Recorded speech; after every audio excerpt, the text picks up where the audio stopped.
Somalia, where the figures for rape are horrifying and women in displaced camps are particularly vulnerable. The UN says it recorded at least 1,700 rapes in camps for internally displaced people last year in Mogadishu, and many are thought to have been carried out by members of the Somali security forces. The president recently said that the culprits must be, quote, fought and defeated like Shabab, referring to the Islamic militant group. But rape in Somalia carries huge social stigma, and many victims have no doubt got even more nervous about speaking up since a woman was arrested in January after reporting her rape at the hands of men she says were government soldiers. Convicted of defaming a government institution, she was eventually freed after a huge international outcry. Duncan WOODSIDE reports on Somalia's sexual violence problem from the capital, Mogadishu. She covers her face to avoid being recognised. One night in January, MARIAM, not her real name, was gang-raped by 3 hooded gunmen. The experience has left her traumatised, making day-to-day life a struggle. They stole everything I owned. Then they told me to undress and said, "Now we want you." I said to them, "You're Muslim. Don't do that."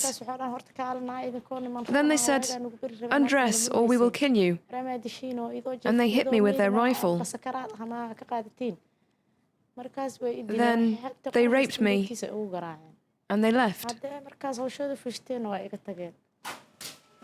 This organisation is one of the few in Mogadishu to offer legal aid to rape victims.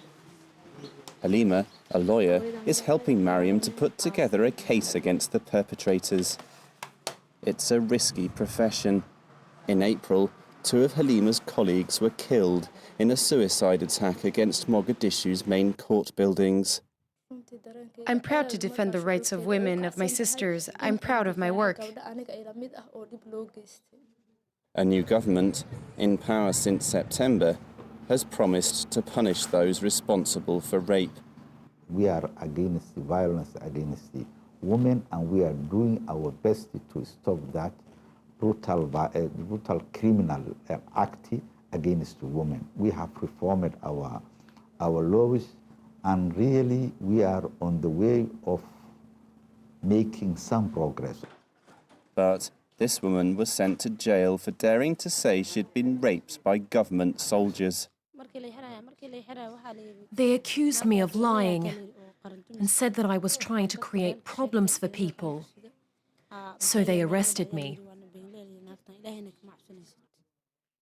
Women in displaced camps are among the most vulnerable.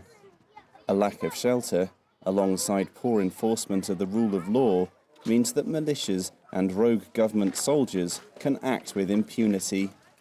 Since LUL's ordeal, women are more reluctant than ever to go before a judge for fear of suffering the same fate.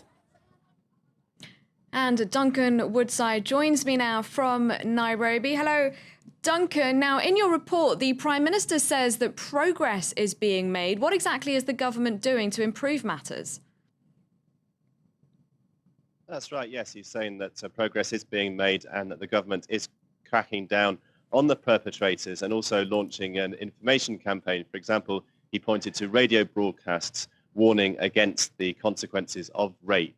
But at the same time, in terms of concrete proposals, concrete legislation, there's been very little progress, really. A new government obviously came into being in September, and a new parliament started operating in November. But over the last 6 months, the new parliament has not passed one single piece of legislation. That's because basically the chamber is bogged down in clan infighting. So obviously that works against any kind of change of the legal environment to better protect the rights of women. Also, what we've got to remember is that large parts of the country, particularly rural areas, are still controlled by the extremist Islamic group Al-Shabaab. And of course, they have a very different view of women's rights than we have here in the West.